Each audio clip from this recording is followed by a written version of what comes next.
प्रधानमंत्री नरेंद्र मोदी आज गोरखपुर पहुंचे और एयरपोर्ट पर उत्तर प्रदेश के मुख्यमंत्री योगी आदित्यनाथ और राज्यपाल आनंदीबेन पटेल ने प्रधानमंत्री नरेंद्र मोदी का इस्तकबाल किया।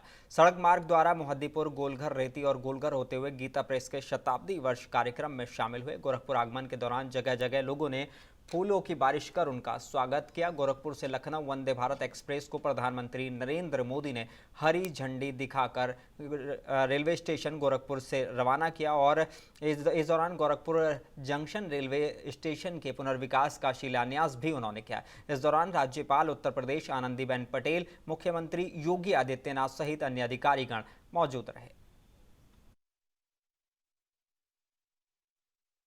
गोरखपुर रेलवे स्टेशन जाऊंगा। आज से ही गोरखपुर रेलवे स्टेशन के आधुनिकीकरण का काम भी शुरू होने जा रहा है और मैंने जब से सोशल मीडिया पर इसकी तस्वीरें डाली है, लोग हैरान होकर के देख रहे हैं। लोगों ने कभी सोचा ही नहीं था कि रेलवे स्टेशनों का भी इस तरह कायाकल्प हो सकता है।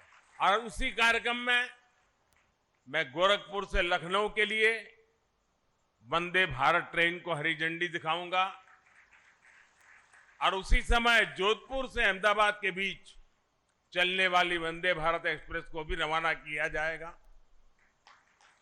वंदे भारत ट्रेन ने देश के मध्यम वर्ग को सुविधाओं और सहूलियतों के लिए एक नई उड़ान दी है। और प्रधानमंत्री नरेंद्र मोदी गोरखपुर के दौरे पर पहुंचे। गीता प्रेस के शताब्दी वर्ष समारोह के समापन कार्यक्रम में शामिल हुए। पीएम मोदी ने कहा कि इस बार का मेरा गोरखपुर का दौरा विकास भी है और विरासत भी है और ये इस नीति का एक अद्भुत उदाहरण है।